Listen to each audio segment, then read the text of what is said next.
I guess I will. Yeah.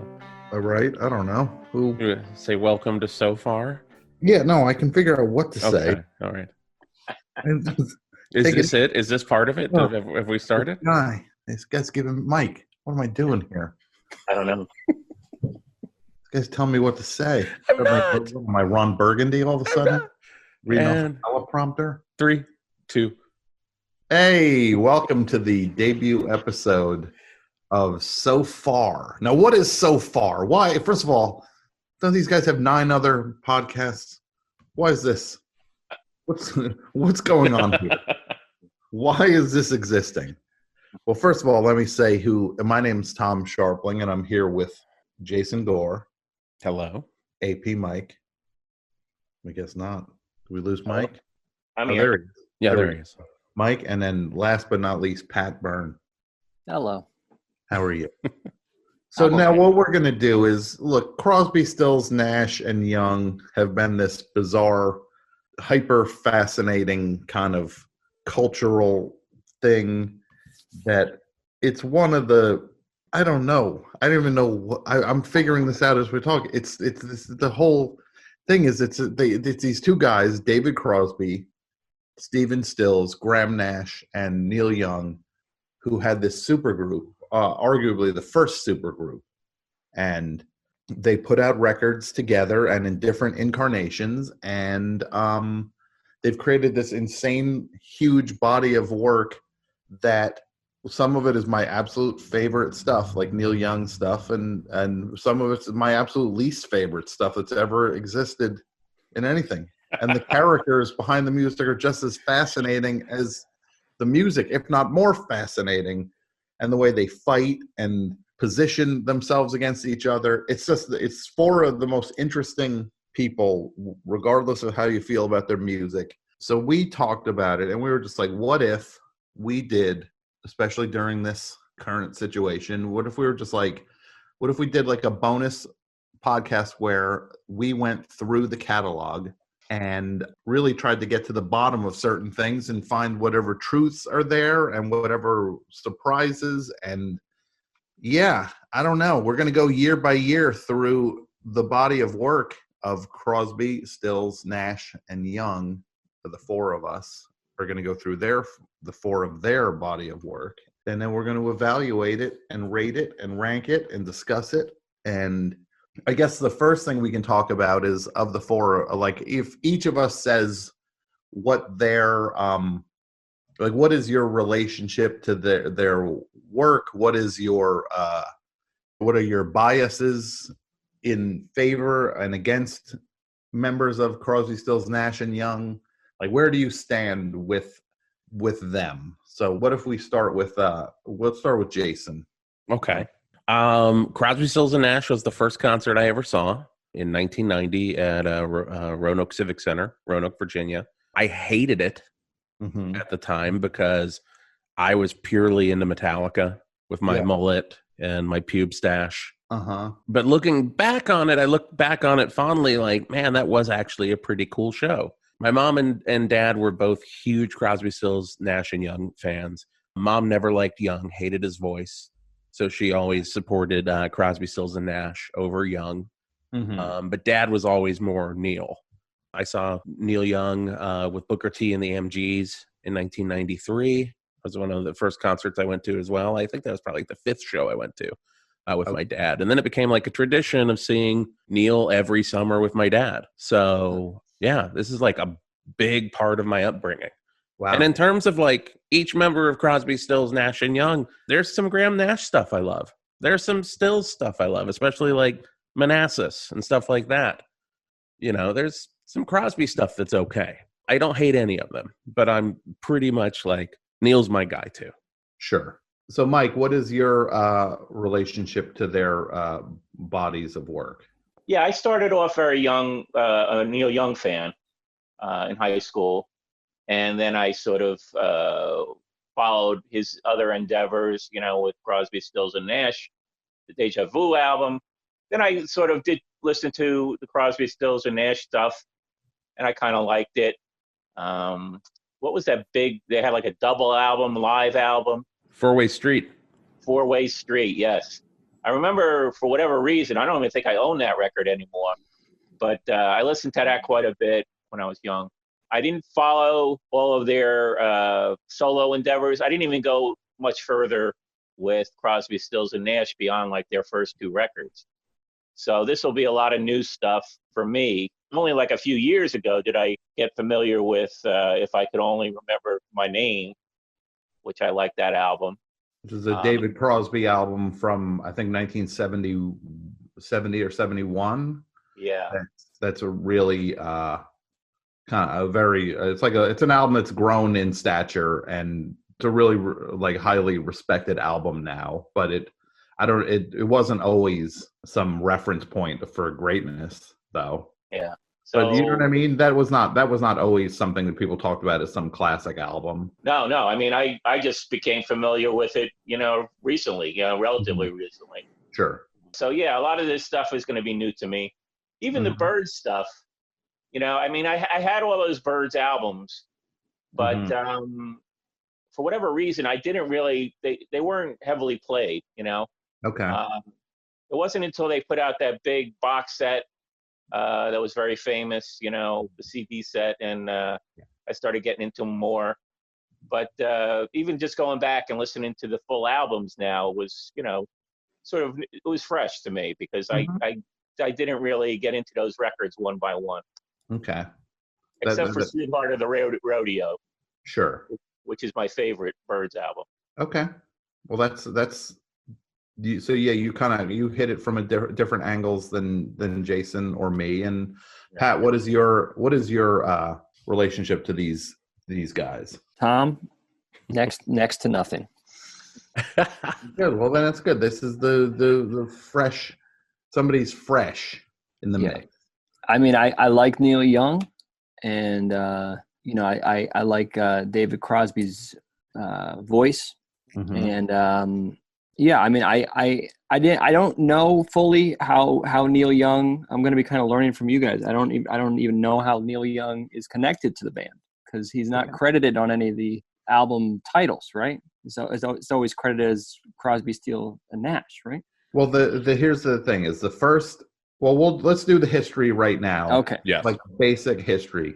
So of these guys, you have David Crosby, who was he was in the founding lineup of the Byrds in 64, 65. Like he was there for the very beginning of the Byrds when it was Roger McGuinn and Gene Clark and Chris Hillman and Michael Clark and David Crosby. And they were a popular Los Angeles band, a band a lot of people called the Byrds America's answer to the Beatles. To the Beatles, right. Yeah. So that was like in 65, Byrds had Mr. Tambourine Man, #1 hit, just enormous. So that's David Crosby. And then you have all the way over in London, you have Graham Nash was a member of this band, the Hollies, who were kind of like a Beatle era beat group.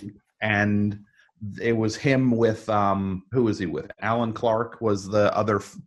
The Hollies were basically two. They had like two front guys, I guess it's fair to say, is Alan Clark and Graham Nash, and they were famous. The Hollies were famous for their like amazing harmonies, and they had a bunch of hits like "Bus Stop" and "Carrie Ann" and "Dear Eloise." "Dear Eloise," "Look Through Any Window," "King Midas in Reverse." Like they had a bunch of legitimate chart hits, and they would come over and play America, play Los Angeles. So then you have Stephen Stills. Where did he grow up? In Texas? He's from he kind of moved around a lot. He was an army brat. He's from Dallas, Texas. So he was a young guy who was in Los Angeles and on the music scene, and him and basically they met this, like when he played, they met this guy Neil Young when they played in Ontario. When Stephen Stills was up there with a band, right? Correct me if I'm wrong on any of this. No, and then they met Neil Young, who was a young Canadian guy who was in a band called the Mina Byrds, who the other guy in the Minor Byrds was Rick James, like the Rick James was in a band, a pre-Buffalo Springfield band called the Minor Byrds, and then Rick James was like AWOL from the Army. Am I right on that? You're right on it. And then he kind of got caught by the military police, and that broke the band up. Neil Young goes to Los Angeles to look for these guys he met, who I think he met Richie Furay and Stephen Stills, probably. Yeah. And he drives from Toronto to Los Angeles in a hearse. With Dewey Palmer, who became the drummer of Buffalo Springfield. They're looking around for these guys, and they don't find them. They're about to leave town, and then Stephen Stills and Richie Furay spot this hearse with Ontario plates, and just as they're literally about to leave town and just go home, and then they kind of pull them, they pull them over, and that was then Neil Young stayed, and Dewey Palmer, yeah, they stayed, and then they hooked up with Messina. Who was it? It wasn't Messina. I had it. Richie Furay, Stephen Stills. Oh, it's crud. I'm Bruce whatever. Palmer. Bruce Palmer. That's right. Not Jim Messina. That's Pope. It's Bruce Palmer and Dewey Martin. Yeah, that's where we're getting the mix up. Yeah. So basically, Neil Young decides to stay in Los Angeles, and he forms Buffalo Springfield with this guy Stephen Stills, and then you have on the scene Buffalo Springfield and the Byrds are kind of friendly rivalry kind of bands, and they even overlapped a little bit. There was a show that Neil Young didn't play, and then David Crosby jumped in with Buffalo Springfield at the Monterey Pop Festival in '67, I would think that was, right? Yep. So then Graham Nash, they knew, Crosby and Stills knew Graham Nash was an amazing singer. Graham Nash was getting restless and wanted to get out of the Hollies, I guess, or just get something else going. And they kind of poached him from the Hollies to form a band with Crosby and Nash, and Buffalo Springfield broke up. David Crosby got kicked out of the Byrds, and that freed up Crosby and Stills. Nash leaves the Hollies. The three of them start this ostensibly a supergroup in 1969. Yes, 69. They play Woodstock as pretty much their first their first legit appearance, right? Yeah. Oh, it was actually their second gig. I think that's right. Yeah, but it was they were so new. So they played Woodstock, and they recorded this album, Crosby, Stills, and Nash, and it blew up. It just became enormous, and then they were trying to put the lineup together to go play live, and they're like, well, we need another guitar in the lineup, and Stills was like, well, we should ask Neil Young if he would want to be a part of this, because he can write songs. And they thought about John Sebastian at one point from Lovin' Spoonful, but then they went with Neil Young, and then it became Crosby, Stills, Nash, and Young. And the whole point of the thing was that you could just it was about four people. It wasn't just a group called the blah blah blahs or the whatever. It was no, we are the individuals, the 3 or 4 individuals, and we bring our full personalities to this. So for the second album, Neil Young was a member of the group. Deja Vu. Was that the second album? Yeah. Yeah. So that's in a nutshell how it started. And then Crosby, Stills, Nash, and Young, Neil Young was arguably the least famous member of the whole thing when it started. Not even arguably, just I think it's inarguable. Yeah. That when he joined, he was the least known person, but then he started his solo career, and within 2 years he had Heart of Gold and became just a superstar in his own right. which made Crosby, Stills, Nash and Young just exponentially more popular, and they were just playing football stadiums once the 70s got underway. And they would each check out and do things together. They would do their solo albums. They would split off and do albums together, like Stills and Young did an album, Crosby and Nash did an album. Like they would just constantly be making music and overlapping and sharing things, and they would come together and they would go apart, and Neil would check in and out with them and could kind of use the band as a bargaining chip, because if it was Crosby, Stills, and Nash playing somewhere, they were 10 times as popular when it was Crosby, Stills, Nash, and Young. And the money was just undeniable. So they always had that kind of hanging over their head, was the power that Young had. So it was very interesting. The power dynamics are insane within this band and really interesting. Because if you had to boil each member down, like, how would you define Crosby, Jason?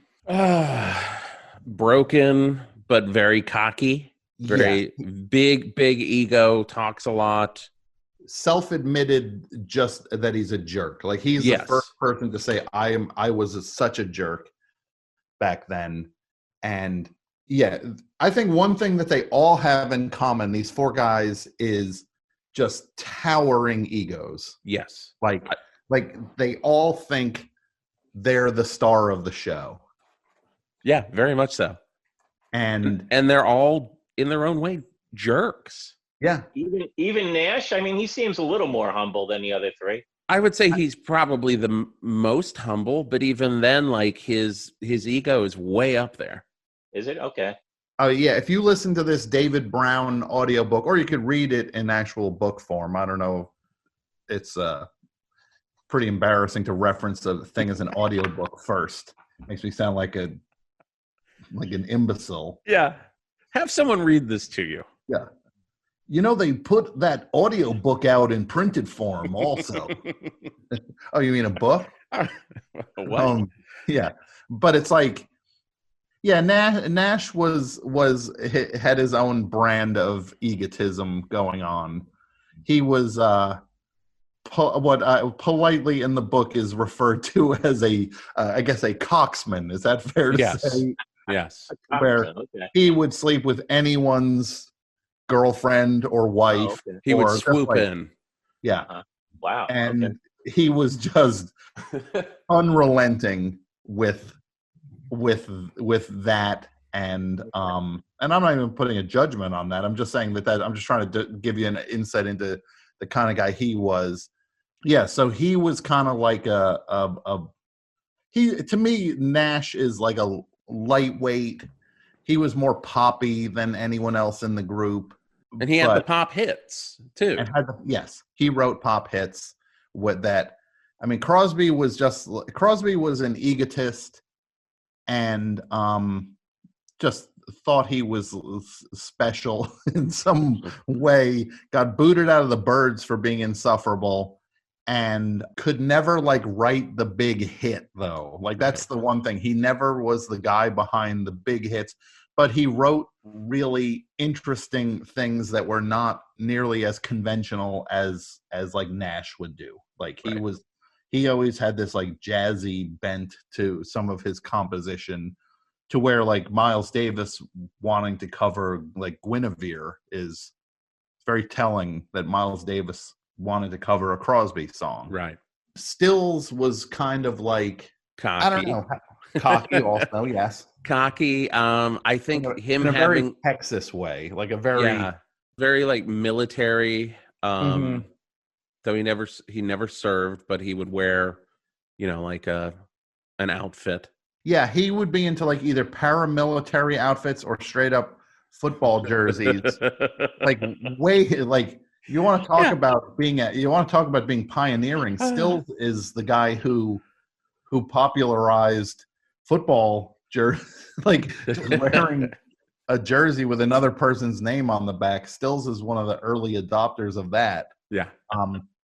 But he also was definitely the driving force of the early era of Crosby, Stills, and Nash, like his production skills and his arranging. Like he could arrange somebody else's song and bring the best out in it. His guitar playing is outstanding.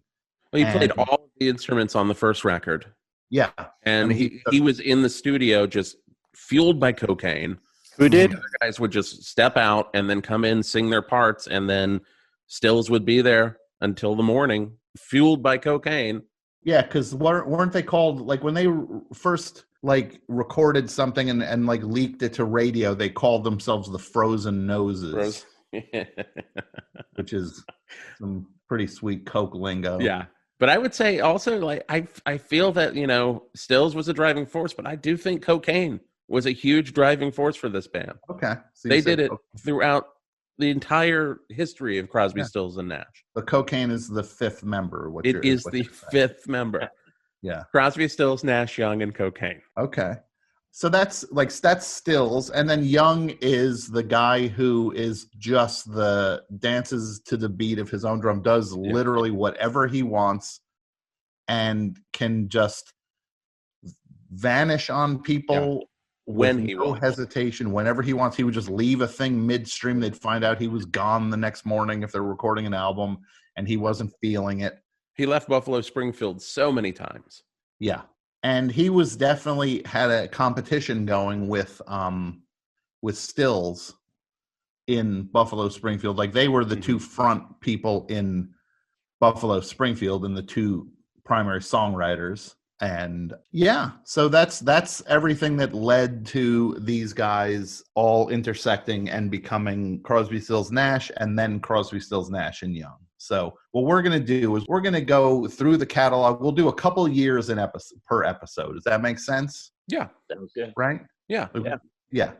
So today, this is the introductory episode. So we're going to just discuss pre-CSN stuff. And just to give context for what each person did within like the band before they entered this period that we're going to go fully into.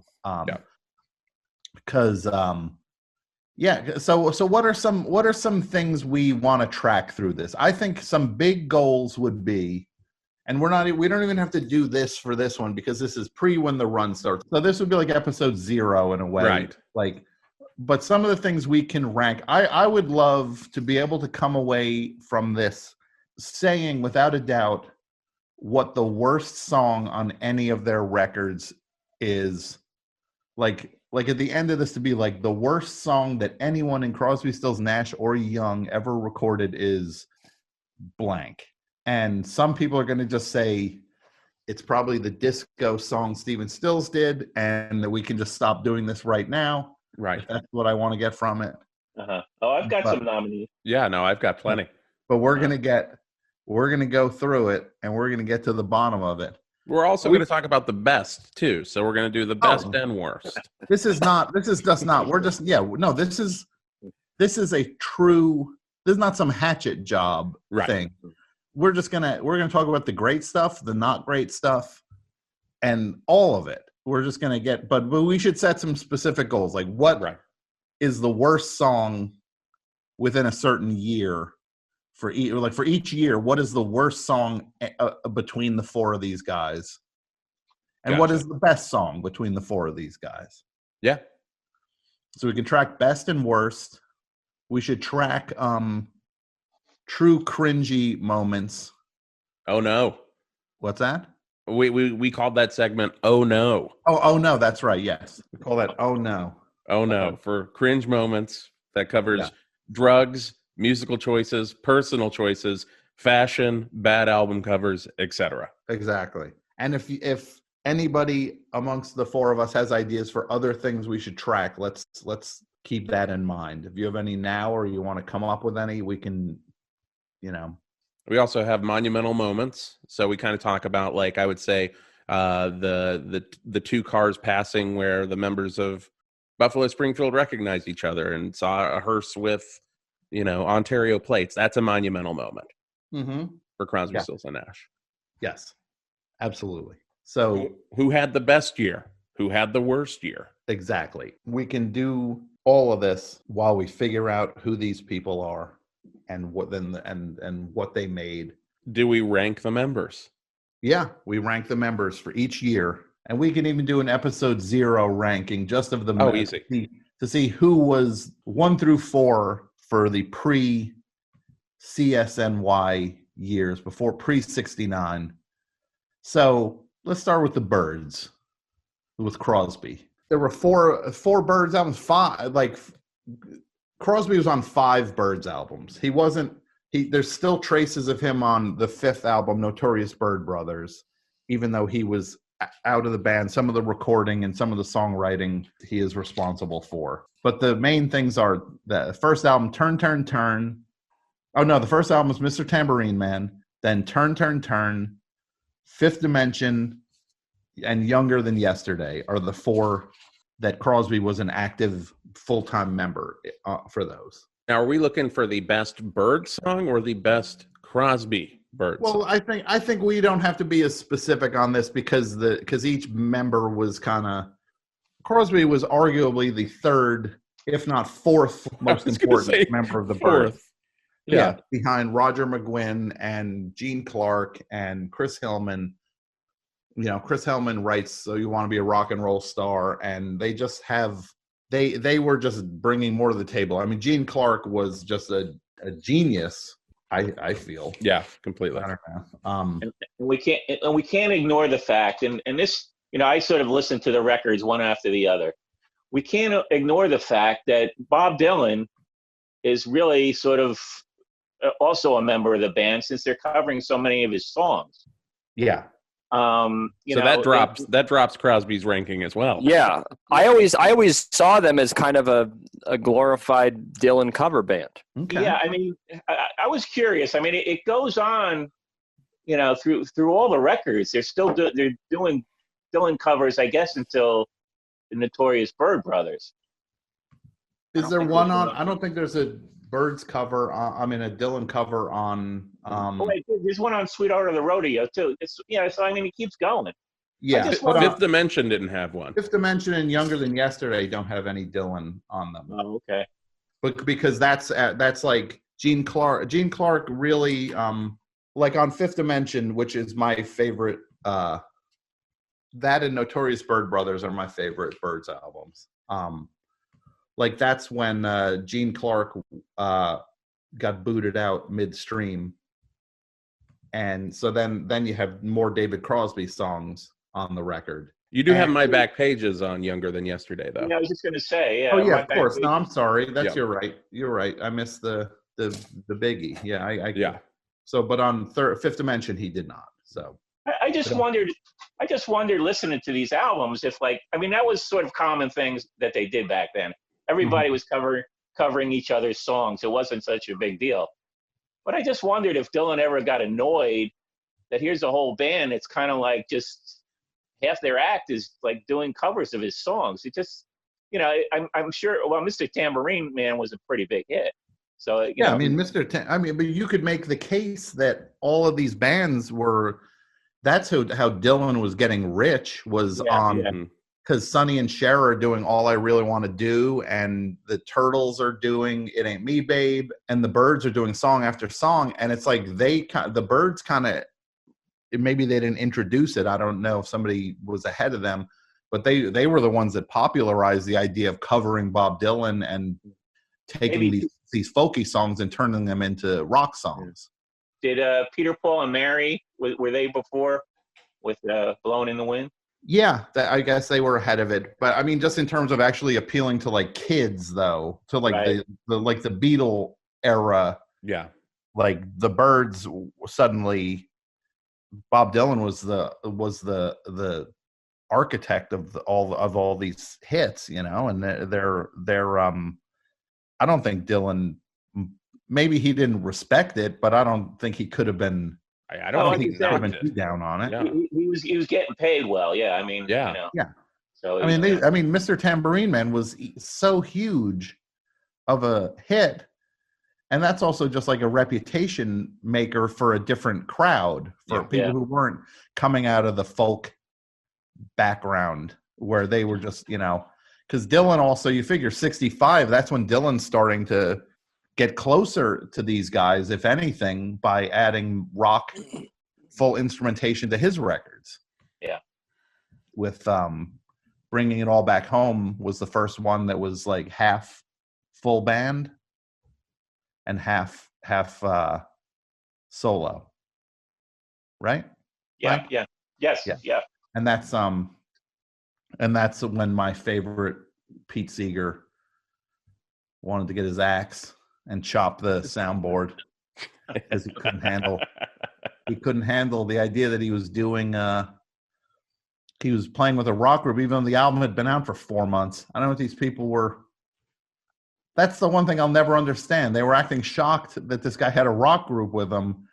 The record had come out already. Like when people are yelling Judas at him, he was touring behind an album that had like Subterranean Homesick Blues and Maggie's Farm that were just like hit songs.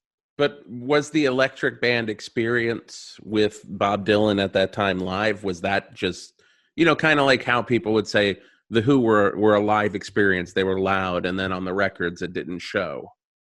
Do you think that it was a shock of just a loud band in front of them? Maybe it might have just been the volume of it. I don't know, but it seems so dumb. I don't know. Yeah, completely. They also just don't like that their folk hero was suddenly interested in what they thought was just teeny bopper stuff. They didn't like that part of it too, because he was their guy. They already didn't like when he stopped writing protest songs, and then started writing love songs. They already thought people were already down on him for that. So the Byrds start off. David Crosby is not the lead singer of the Byrds. It's Roger McGuinn and Gene Clark sang the songs, and David Crosby was singing, but he was not the lead singer and he was not the front man.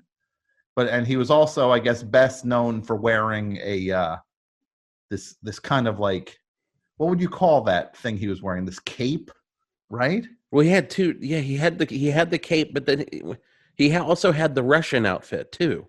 Yes, he also would. He went from wearing, because first of all, he started off and he had this bowl cut, like a Beatle cut, and he immediately started losing his hair. And I'm not putting anyone down for losing their hair, but he just started losing his hair. So suddenly his look changed midstream. He started wearing this babushka on his head, or whatever you call it. He's wearing one of those Soviet hats, like a Dr. Zhivago hat or something. Yeah. So that was his look. And then he kind of made his way up front and started writing a little bit. He wrote, I guess his first credit was Wait and See, was the first co-writing thing. But I guess his big songs in the Byrds would have been, I don't know what, like Everybody's Been Burned. Everybody has been burned before. Yeah. I mean, I think that's probably his biggest song that he did, because that was like a solo number, and that's my favorite. That's my favorite David Crosby song. It's one of my favorite songs by anyone. Yeah, that's one of my favorite Byrd songs. Everybody's Been Burned. But then on the same album where he does something as good as Everybody's Been Burned, he does a weird one with Mind Gardens. Mind Gardens might be the worst Byrd song. Yeah. Once upon a time, there was a garden. Well, no, I have another nomination for that, but Mind Gardens stood out as a classic, what I call 60s excess song. In the 60s, you could just get away with stuff you couldn't get away with today. Mm-hmm. And Mind Gardens definitely falls into that category. My nominee, and I was concerned. I thought, listening to the Notorious Byrd Brothers, I thought that was more like, particularly the first half, I thought that was more David Crosby was was involved. It had more of the David Crosby vibe on that first half of the album. Yeah, well, I mean, like Draft Morning was a Crosby song that was, What about? But then we were talking about cringeworthy. Yeah. I mean, to me, Triad has got to be up there. Yeah, Triad, his ode to group sex. You want to know how it will be, me and her, or you and me. Yeah. He could not convince the Byrds to record, so then Jefferson Airplane did it. And it's just yeah, I don't know. That's not one of my favorite songs. That's creepy. Yeah. It's creepy. I'm just saying the way he does it, there's something I think the concept is not creepy. His interpretation of it, he just sounds like some lounge lizard on it. I don't know. Roger McGuinn called it a freak out orgy tune. Yeah. That's his freak out. So that was his freak out orgy tune. I'm still going to say Mind Gardens is worse than Triad. I'd agree with that. Mind Gardens is so post. Go ahead, Mike. Sorry. No. You'll finish what you're saying about that one. I was going to say it just feels like everyone trying to be trippy and failing miserably. Yeah, I mean, listening to these records, again, this is pretty fresh to me, listening from beginning to end. And you could just hear, I mean, the first album was great. I mean, it's like, to me, it's like one of the best debut records to come out because they had such a unique sound, and it's there in the very first album. Yeah. It was like, wow, they've got their thing down, and it's great, So that record is good. Turn is also very good, but it's got a weird the weird cover of Oh Susanna comes out of nowhere.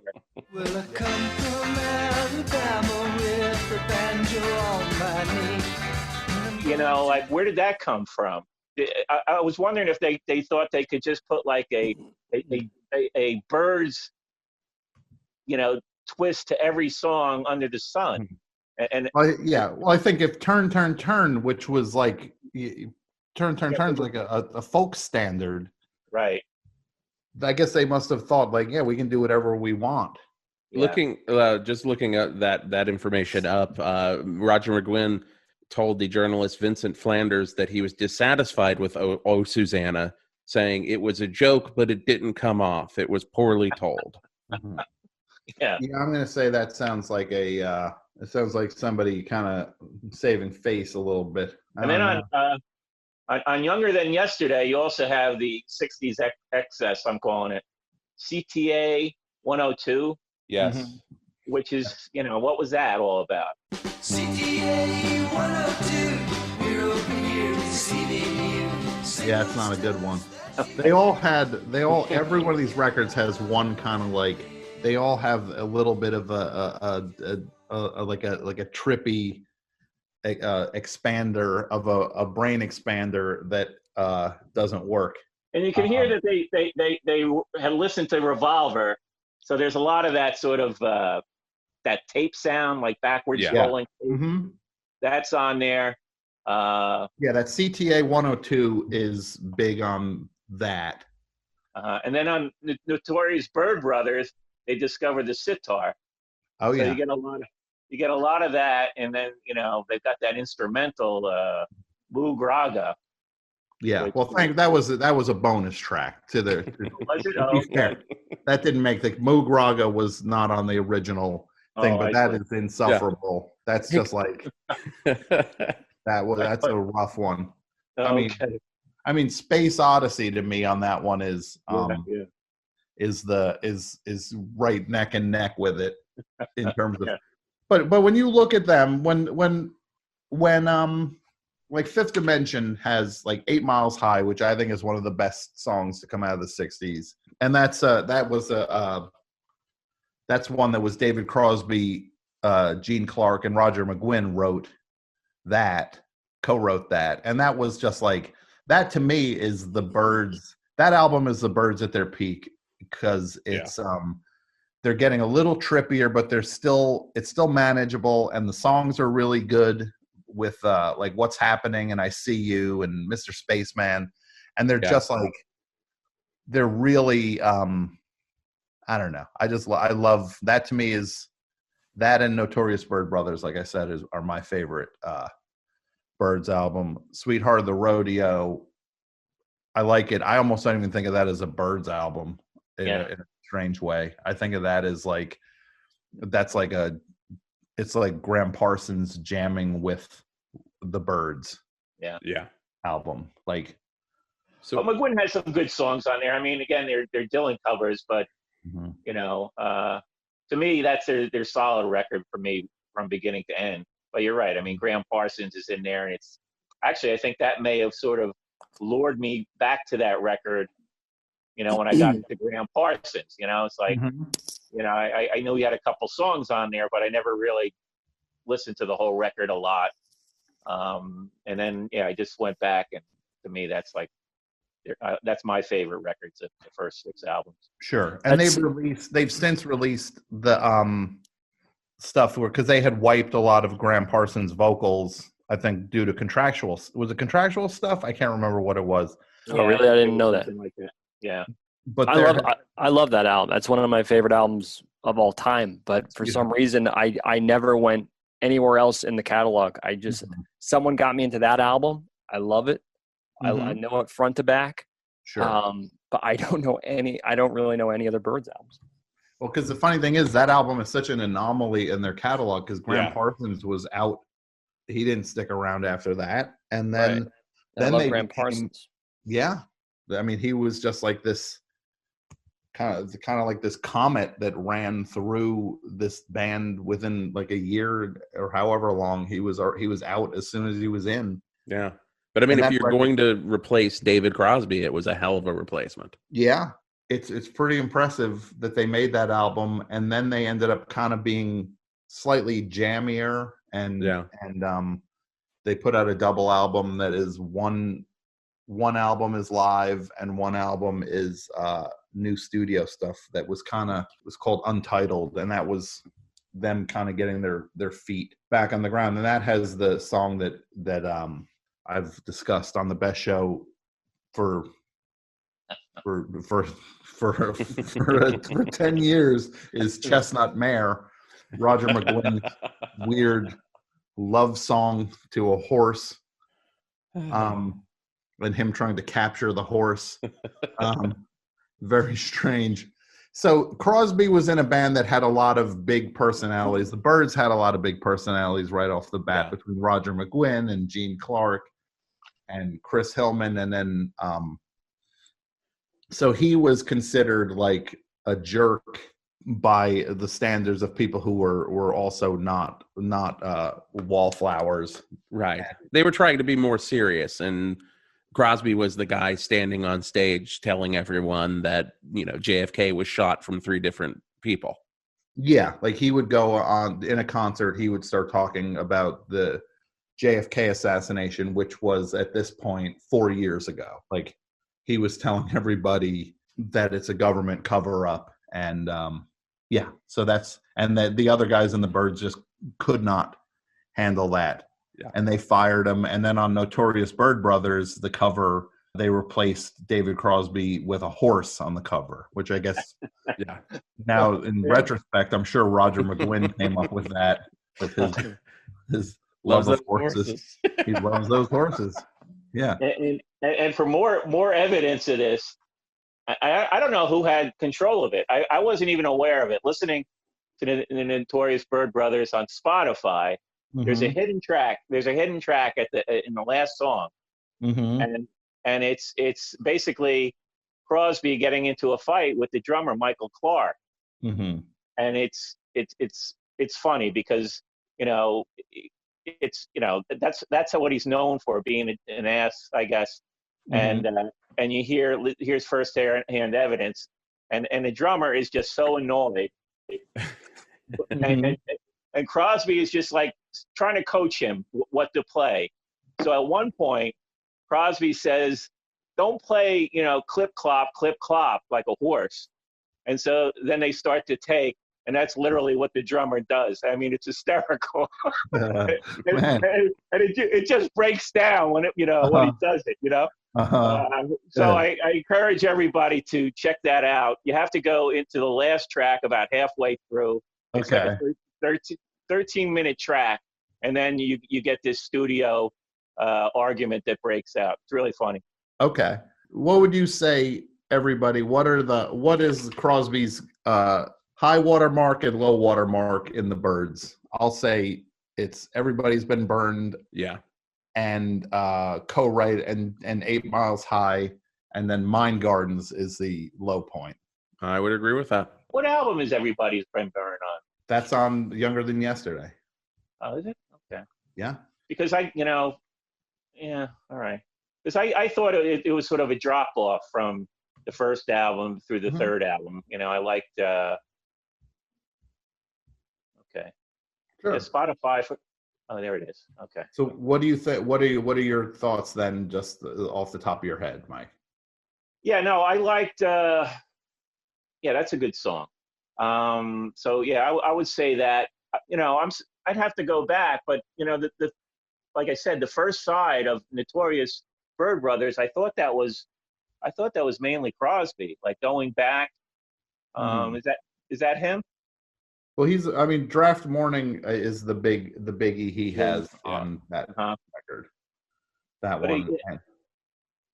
Like but he's on the record. Yeah, but then he was also part of Tribal Gathering and Dolphin Smile. Yes. Yeah. So. Okay. These guys sure like nature a lot. They really do. All these guys. They're singing about whales and dolphins. Well, that was the hippie dippy vibe at the time, Yeah. Yeah, they also like sports cars too. And cocaine. Do you think anybody in Crosby, Stills, Nash and Young? Oh, okay, here was of the 4 members. You know what I mean? Who has done coke off of a horse? Like who actually chopped a line up on a horse? And then I think Crosby chopped the line up, and I think Stills swooped in and snorted it. Okay, so you think of the 4 members? I'm going to say Crosby and Stills have done coke off of a horse. Yes, I can just picture. Young has also. I can say Neil Young has too. Yeah, I can just see them all laughing around the horse with a little like white dust on it. Yeah, Mike, who's done coke off of a horse? Crosby. Yeah, I would say everybody but Nash. Everybody but Nash. Okay. Yeah. Nash just thinks it's silly. He's not on board. Yeah. Pat. I wasn't aware of his his cocksmanship. I haven't read a whole lot about the band, but maybe he would be more busy doing that than the coke. Yeah. He probably would be. They'd be going out to the stable, and he'd be like, "I'm going to hang out here and back in the living room with one of your girlfriends." Pat, who's done coke off of a horse? Based on everything I've learned, David Crosby. You're going to say you're sticking with just David Crosby. Based on everything I've learned today, yes. All right. Okay. Yeah. So that's the Byrds. So that's the Byrds. Mike, high water mark, low water mark? High water mark, still Sweetheart of the Rodeo. Okay, but that's, yeah. Everybody's Been Burned, though. I agree with you. That's probably his best song. Yeah, and he was not the most prolific guy either. That's one of the things. That's one of the knocks on Crosby is that he's not he's not the most prolific guy. And oddly enough, now at this late date, he is the most prolific of the 4 of them in a way. Like he puts an album out every year. Like and it took him 40 years to get to this point, and now he's like regularly puts albums out and plays live and is shockingly prolific. Yeah, I would put him right up there with Neil in terms of just output right now. Mm-hmm. Yeah, for the last almost decade. Okay, Pat, any thoughts on the Byrds? I know you're a sweetheart dude. Yeah, I love that album, and there's they're never a band I've disliked. Anything I've heard, I've always enjoyed it. Now, Buffalo, let's do the Hollies real quick. Okay. I don't have a whole lot to say about the Hollies. They've got some great songs. Yeah, they have great songs. Not my favorite band. No. Great singles. The album's not so much. Yeah, they were 100% a singles band. Yeah. Mike, any thoughts on the Hollies? I only owned one Hollies record, and it was the Greatest Hits album. So, yeah, limited info on them. Sure, but you like the hits. Yeah, the hits are good. Yeah. I'm in a similar boat. I have one album. I don't think it's a compilation of some kind, whether it be, BBC sessions or something. It's not like an album, but I know their choice songs. Sure. Mm-hmm. Yeah, and I think the Hollies are worth pointing out that they had a song called "Ye Olde Toffee Shop." I was going to bring that one up. I press my nose against the pane of the little coffee shop. Which is maybe the most British thing I've ever heard in my life. But not really a good song. No, it's not. I doubt it was even a good toffee shop. No. Jason, what other Holly song do you think? Let's see what kind of ESP we have going here. Is there another song title that you think I would respond to that the Hollies had? And it's also, again, not a great song. Okay, give me a second here. Let's see. Okay. Oh, there's so many, man. Give me one. What record is it on? What was that? Was it on Butterfly, maybe? I don't know. Was it Charlie and Fred? Not Charlie and Fred. No, Pegasus the Flying Horse. I was going to say my second choice is it Pegasus? And then in parentheses, the Flying Horse. Faraway lands, you can travel with me. I'm Pegasus the Flying Horse. I'm Pegasus the Flying Horse. So the Hollies, people considered the Hollies to be like a solid pop group. Yeah. And they had some solid hits. I mean, some of the hits you hear them on an oldie station, you're like, oh, cool. I'm hearing Bus Stop. That's great. Yeah. Stop, and then Stop, Stop, Stop is a great song. And I like On a Carousel. Yeah. I like some deep hits like Sorry Suzanne was probably one of my favorite pop songs. Yeah, so they had some great songs. I saw Elvis Costello do King Midas in reverse one time. It was amazing. The Posies do a great cover of that too. Who does? The Posies. The Posies, yes. Yeah. Another good band. So the Hollies, we're just gonna say they're kind of whatever. Yeah. And the funny, like another thing that goes back to Dylan with the Hollies is one of the reasons that Graham Nash left the Hollies is because they were in production on an all Bob Dylan record. Yes. And he didn't want to be part of that. No. So, and that's when he started coming to LA and sniffing around and sniffing in all kinds of different ways. Yes. And you went for that. Studio went for it. I didn't go for it. There's different. Yeah. They could be Coke. It could be other things. From Mike, that's one from Mike. He took one from Mike's playbook. Yeah, I think I earned some respect right there. Yeah, that was from a patent. Yeah, that was like a patent move. Like Studio could say, "I read your book, you magnificent bastard." So then there's Buffalo Springfield, which is a very interesting group because you have Stephen Stills, a guitar player, a singer, and a songwriter, and you have Neil Young, a guitar player, a singer, and a songwriter, who are kind of like sharing co-leads in this group, and it seems very I don't know, how would you describe it? Yeah, I mean, I think I mean, they all had they're all leads. I mean, Fure is a lead as well, I think. That's true, yeah. Because his voice, I mean, he even sang Neil songs on the record. Yeah, like Neil would write a song and Richie Fure would sing it. But I feel like he was not the songwriter that Neil ever was, Richie Fure. None of his songs really I don't know. I feel like those albums are defined by the Stills songs and the Neil songs. Completely. I don't know who would you what is your what did you listen to these records again, Mike? I haven't recently, but I was more familiar with Buffalo Springfield than say the Byrds. Sure. Because of the Neil Young connection. So I did listen to them at very early date. Mm-hmm. They were stronger, as far as putting out albums. The albums are pretty solid too. Mm-hmm. And it really is only it's 3 albums, and one of them kind of came out after the fact. Right. Last time around, there was the first record self-titled. Yeah, the first record was Buffalo Springfield. Then it's Buffalo Springfield again. Yes. And then it's Last Time Around.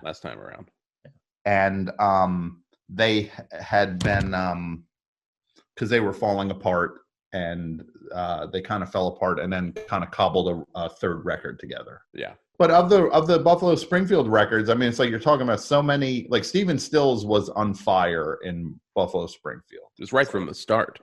Right from the start. Like, For What It's Worth, he writes, It's time we stop, children. What's that sound? Everybody look what's going down. He writes, Sit Down, I Think I Love You. What else is it? Go and Say Goodbye is on that first record. And Neil has Burned is a really big one. Been burned and with both feet on. And then Nowadays Clancy Can't Even Sing. Yeah. And then it's so funny that when you think of like Buffalo Springfield, Neil Young's kind of like his thing was to do these weirdly orchestrated slow songs that were like not the most rockin' songs necessarily between like like what is it? Why am I blank? Expecting to Fly is one of them, and Broken Arrow. Did you see them in the river? They were there to wave to you. And these songs that just were so produced. Yeah. When you think of the road Neil Young went down as an artist, it's like he was not somebody who was obsessed with overproduction or just layering of instruments. It's so much about the feel and the moment in so much of what he's done. But at that point, he was like a studio guy, animal. I think that's something we'll talk a little bit more too about with the 6970 episode. With that first record, the first solo album, Neil Young is so orchestrated, and then he immediately shifts gears and he's with Crazy Horse. Yeah, he finds these guys that play this very kind of like it's so much of it is feeling, and so much of it is just energy and just force. And the other guys did not get why Neil played with Crazy Horse. Like they hated him. Crosby was just like thought they were just like a bar band, and like why are you lowering yourself to play with these amateur guys? But he saw the thing in it that made that he saw the value in that, and these other guys didn't see it. But early on, he was not like the rock guy. Like Stills has like Bluebird. Listen to my bluebird laugh. She can't tell you why. And just like Rock and Roll Woman, these songs that are just like rockers. like real rockers. I mean, you could, for me personally, I would say that Stills, like Buffalo Springfield, is slightly more Stills' group than Neil's group in terms of like what these records were. Like Stills just delivers over and over on these things. Like he's so dominant on it. Yeah, Mr. Soul was a rocker, but still Mr. not Soul, like definitely.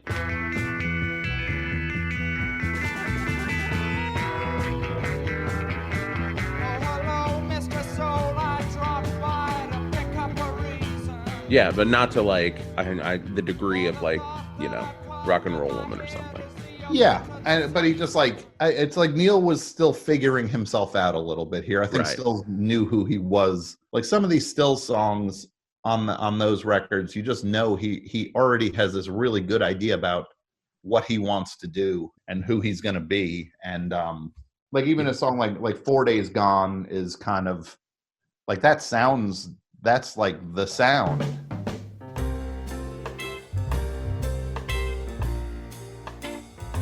That's like the Crosby, Stills, Nash and Young sound is already like fully, like he's arrived at it. And I think that, towards the end, like you can hear Neil starting to become more of what we would hear from Neil in the 70s with like I Am a Child. Yes. And stuff like that. That's like you get hints of it. But I will say, like, we haven't touched on one of my all-time favorite Neil songs in general, which is Out of My Mind. Out of my mind, and I just can't take it anymore. Off of Buffalo Springfield. Yeah. Which is one of the best. No, it's a great song. It's such a funny thing that they were just these two guys who were so young at that point. No pun intended. 20. Yeah. Pat, any thoughts on? Did you listen to the Buffalo Springfield records?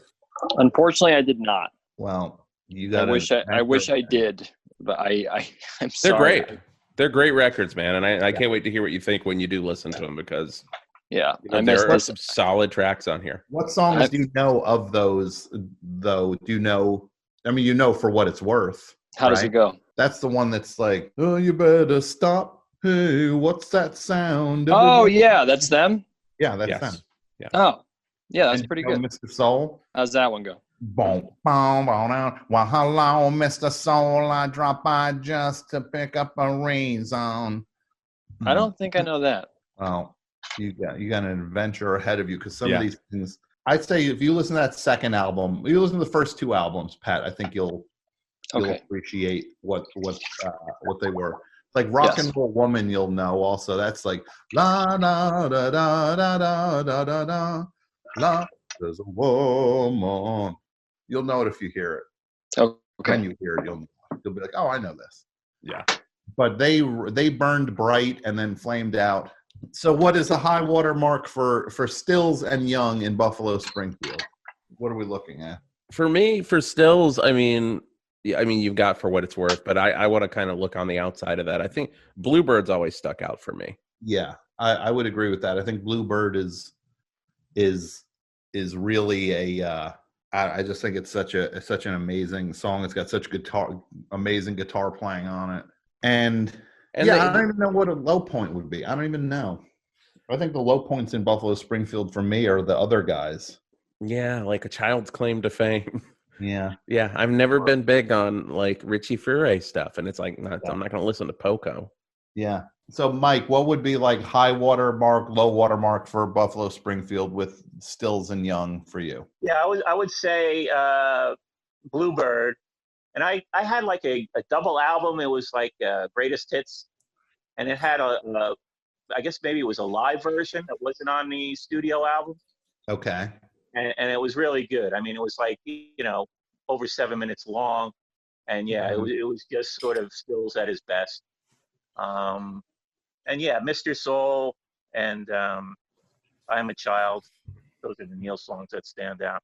Yeah. I wasn't such a big fan of the songs with the different movements in them. Mm-hmm. It was a little jarring after it came from Neil Young after being a fan of his, and then I went back to the Buffalo Springfield, and so I was like, what's this? Yeah, these like weirdly kind of like precious songs. Yeah. But Expecting to Fly is beautiful, though. Oh, no, I love Expecting to Fly. I would say for me, Neil Young's best for Buffalo Springfield is Expecting to Fly or Mr. Soul. There you stood on the edge of your feather, expecting to fly. Those to me are the ones I would just those just define his contribution of that, and you could just hear that it's him, like it's clearly him finding it. So if we had to rank the four members for what they did before before this starts, because this is episode 0 again. Right. Of this show, and then we'll start properly with 69 and 70. Is that what we're doing? Yeah, 69, 70 will be the first episode. So the I'm gonna put mine together, and then you can put yours together. Doing it right now. Just rank 1 through 4, best to worst of the members. Are we ready? Yeah. Pat, do you have a ranking? Based on what I've learned, yes. Just do the letters. Okay. Like Crosby is just C. Got it. We'll go from best to worst. Okay, am I starting? Yeah. Okay, so I will give best is C, based on his accomplishments in the Byrds. Okay. So you're saying C, then And then N. Okay. And then let's see who's left here. S Wait. and Y. You got Stills and Young to go. Wait, I'm sorry. I messed up. So I was going by first name. Okay. So Yeah. CY, then it's kind of a toss-up. It's kind of a tie for last. I don't know. CY, then you have S or N. Who goes next? Like the Hollies or Buffalo Spring, or for what it's worth. What do you like? Let's do N and S. Okay. Mike? He's not even on the call anymore. You summon a bitch. What? Mike, you summon a bitch. Well, let's go to Jason. Okay. I'm going to say S, Y, C, N. Well, Jason, I'm going to say, here's mine. S, Y, C, N. We're on the same page. Look there at it that. is. Because Stills was on fire. Stills was on fire. Stills was clearly brimming with ideas and brimming with enthusiasm, and really there's stuff that I've taken away from that David Brown audiobook that is also available in non-audio form. That is he was Stills was so driven to succeed, and you can just feel it coming from him on the and he made no bones about it. And if you watch video of Buffalo Springfield, there's one video of them playing on a talk show, and Stills is in a suit with a cowboy hat on and is like doing this like strut around the stage that is so funny because it's like old country and new country at the same time. And they were also some of the first people to start incorporating these country elements into music. I know the band gets a lot of credit for that, but it's like, man, you listen to these Buffalo Springfield records, it's like there's so much country in the mix on these things. And they were definitely incorporating a lot of styles and a lot of feels all at once. And they pulled the psychedelic stuff off better than the Byrds did. I feel, outside of 8 Miles High, I think the Neil stuff is better than like the Mind Gardens, for example. Yeah, 1000%. Because it was out there, but it also, like, I don't know, it made you feel in a way that, like, listening to, you know, one of Crosby's tracks like that, where you're more like, what's happening here? Yeah. Like you get like, I get weepy sometimes listening to Expecting to Fly. Oh, absolutely. I get it completely. I love it. Do we have Mike or no? No Mike? No Mike. Okay. But I think Young is second place mainly because, you know, he did contribute some truly, truly amazing songs in that period. Yeah. Oh yeah, but he just, I feel like Stills knew who he was a little bit more than Neil did at this point. Yeah. So Crosby, because of I agree with Pat in terms of his success with the Byrds. I mean, that was huge. Yeah. And then Nash, well, you know, you can't win them all. I can't win them all. Can't win them all. But I will also say, you know, as we go through this podcast, Stills ain't going to be on top very much. No, that's the whole thing. Stills, you enjoy it while it lasts, my friend. Yeah. All right. Are we mic free? I think we're mic free. He's not answering. Well, we'll get his ranking at the beginning of the next show. Yes. We'll do that. And I know people are like, what is this? It's like, man, we're just going to start cooking this thing. This is episode 0. We got to start somewhere. You got to look at the records that we're going to cover in the next podcast. Yeah. You've got Neil Young. You have Neil Young with Crazy Horse. Everybody knows This Is Nowhere. You have Crosby, Stills, and Nash first album. You have their second album, Deja Vu.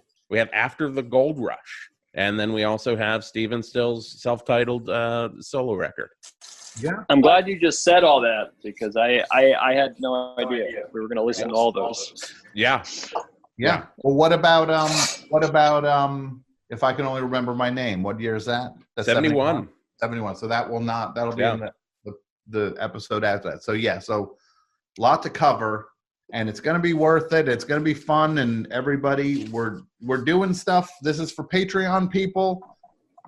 People give over at patreon.com/thebestshow, and we're just going to have fun and do stuff, keep everybody entertained, and write us and let us know what's up and what you want to hear. If you think of categories you want us to rank with this, let us know, and we'll get into that. And give us your thoughts on what we've talked about. Yes, we'll read them. We'll read them during this, and this will be on the free feed down the line as well. Absolutely. So thanks for listening, and we'll do another one of these, and we'll keep them going, and we'll keep having fun. Thanks, everybody. Hey, and love the one you're with. I guess should we each have to have a sign off, everyone? Like, so that's your sign off. Love the one you're with. You love the one you're with. Okay, so Jason says you do the official sign off then. Yeah. So everybody, love the one you're with. Well, can we give you some ideas? Instead of that fast, choppy stuff, see, it's supposed to be a long, smooth, kind of slow-flowing thing, feel like a boat, not feel like horses clopping or something, It's supposed to be long, kind of smooth things.